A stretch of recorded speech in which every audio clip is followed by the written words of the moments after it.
Lo que pretendo hacer, lo que he presentado aquí, son tres secciones. Son tres secciones donde voy a intentar resumir casi 3 años de trabajo. En las tres secciones vamos a ver por las pantallas el resumen de los resultados de 3 informes, 3 papeles blancos que yo he sido el autor o coautor. El primero es esto, que literalmente fue un estudio que nos duró 9 meses contrastando las posibilidades y las políticas en 3 áreas geográficas. Las áreas de los Estados Unidos, el Reino Unido y España. El primer texto es un texto que publicamos en el año 2010. La idea detrás de este texto ha sido enfocarnos en lo que es la financiación de la eficiencia energética dentro de edificios. ¿Por qué? Porque cuando se ahorra energía, se ahorra un coste futuro, y la cantidad que se dispone de invertir en el ahorro de ese coste del futuro es algo que hay que contemplar y hay que hacer que el presupuesto de la rehabilitación coincide con los ahorros del futuro, y que si queríamos ver en ese estudio qué se estaban haciendo en términos de mecanismos de financiación en las geografías distintas de los Estados Unidos, del Reino Unido y de España. Hicimos un estudio que fue revisado por un panel de 35 revisores internacionales, incluyendo a gente de Berkeley University en los Estados Unidos, de empresas como el Grupo Santander, como el Gas Natural en España, como entidades británicas como las de Climate Change Capital y E3G, que son think tanks de ahí. Y al fin y al cabo yo creo que presentamos un estudio que lo voy a resumir, un modelo que yo podría decir que se está enfocando mucho a niveles europeos en estos momentos, en otros países, a ver si ciertos componentes de este modelo se pueden resolver ciertos de los problemas identificados. Ahora, moviéndonos en el contexto europeo. El marco político europeo es muy interesante. Yo creo que mi predicción para el futuro es que en los próximos 2 años en España y en todos los Estados miembros la cuestión de la eficiencia energética va a estar cada vez más alto en las prioridades políticas. ¿Por qué? Porque al final y al cabo, y lo que dijo Luis al principio, es un gasto para un ahorro. Es algo que nosotros creamos trabajos, creamos actividad económica hoy y nosotros lo financiamos a través de los ahorros de mañana. Es como casi al revés de muchos de los proyectos que lo hemos escuchado en los últimos años, y conviene muy bien con las características financieras y de mercado que nosotros podemos ver en estos momentos. Entonces, la directiva de la performance energética de los edificios, que fue introducido en el año 2002, que no fue implementada a tiempo en caso de España, que fue básicamente modificado o renovado en el año 2008, sería de mucho apoyo a este mercado implementada de forma directa, porque se da unas referencias, como hemos escuchado en las conferencias hasta ahora, da una referencia de cuál sería el retorno posible de una mejora de la calificación energética de un edificio existente, no uno nuevo, uno existente, para que podamos rápidamente ver si es algo factible para invertir.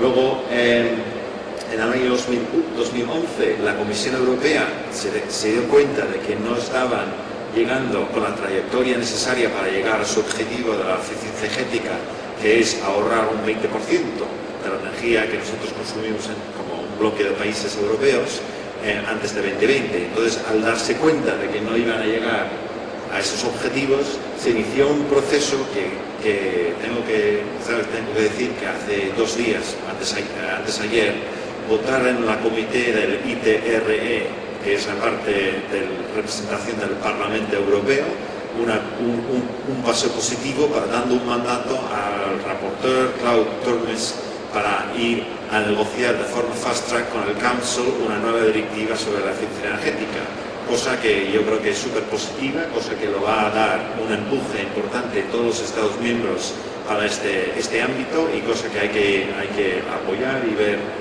cómo se evoluciona en los próximos meses. Esto probablemente es simplemente un resumen del contexto español. Probablemente vosotros ya estáis muy al tanto de cuál han sido los distintos planes de acción sobre eficiencia energética y también el plan 2000S que se han lanzado últimamente en España. Entonces, por eso, y porque lo voy a volver a tocar en el tercer capítulo, más detalles sobre España, lo vamos moviéndonos hacia cuáles serían los requisitos claves que yo personalmente creo, y pronóstico es un pronóstico personal, que yo creo que en septiembre lo vamos a tener todo esto viniendo de la Dirección Europea. Vamos a tener objetivos de eficiencia energética obligatorios, como he dicho, vamos a tener un liderazgo por parte del sector público en todos los países, vamos a tener la obligación legal por las empresas energéticas de estar parte de este movimiento. Vamos a tener mejor transparencia a consumidores, y también sé cuáles son los beneficios y cuáles son las opciones que pueden tener para la rehabilitación. Vamos a tener incentivos importantes para pymes y vamos a tener mejora de eficiencia dentro de la generación eléctrica. Y las áreas de prioridades son la eliminación de los obstáculos que nosotros y muchos lo han identificado en la financiación.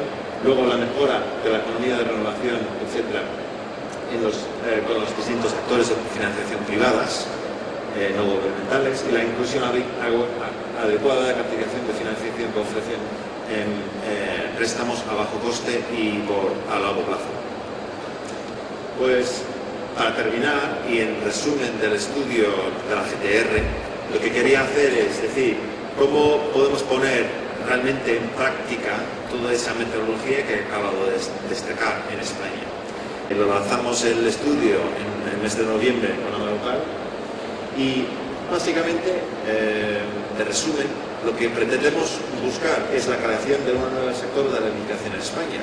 Es un sector que se podría construir gracias a las herramientas y los skills que sí lo hay residiendo en España, que formaban parte de la tradicional sector de la edificación y también el nuevo sector del ESCO y también a las partes interesadas en otros esos fines de ese sector podrían ser promover a los residentes servicios de vivienda y educación de búsqueda de calidad y habitación más accesibles, pues alcanzar objetivos con la fuerte reducción de la huella ecológica, tomando en cuenta la preservación del incremento de biodiversidad territorial, y alcanzar la generación de la actividad económica viable, pública y privada, capaz de crear unos puestos de trabajo.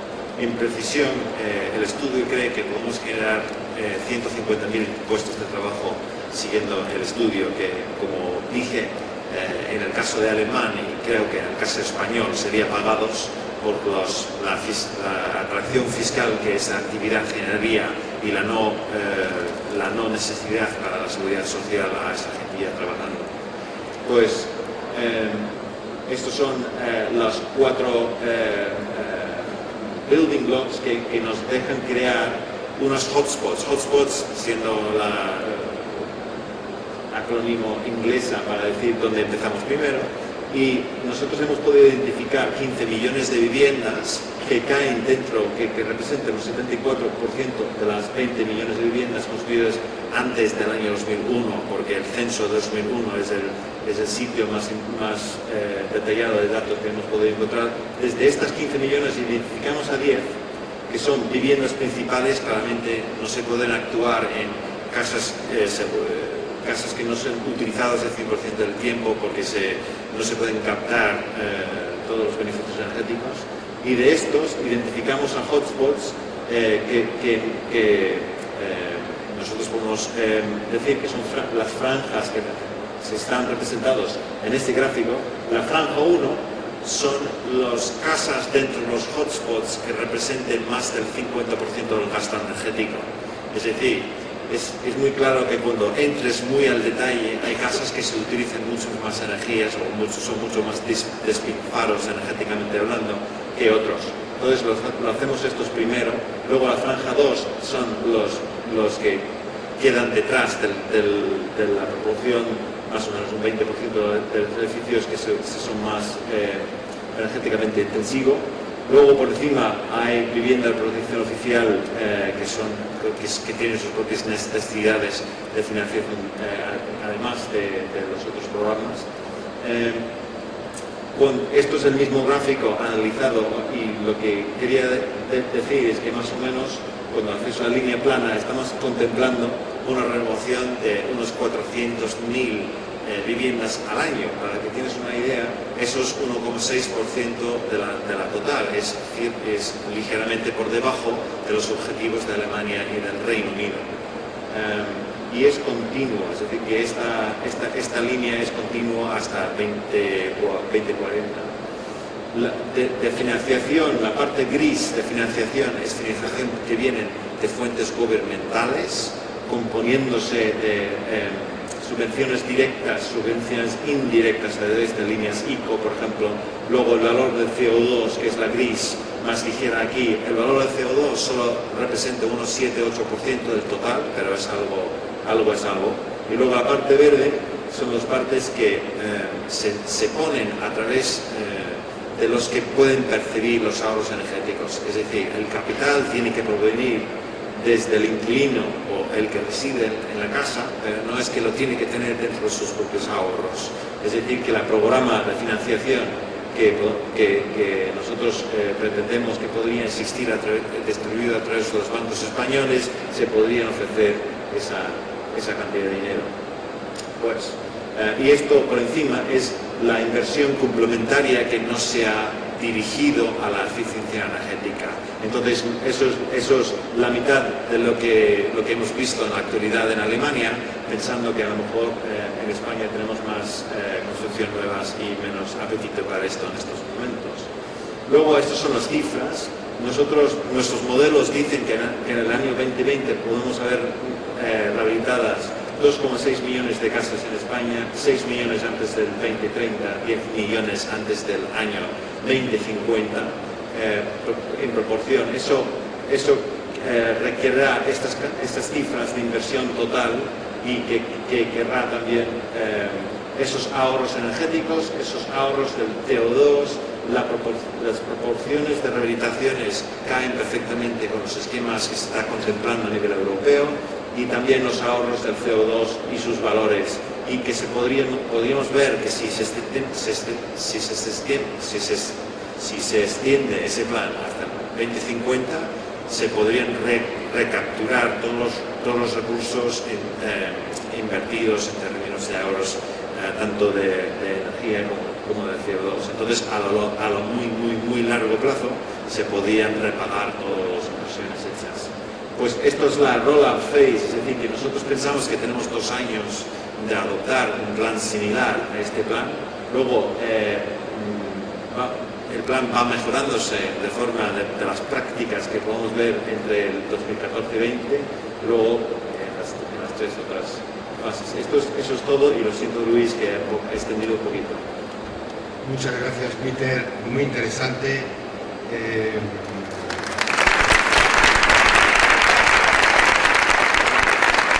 Las cosas se pueden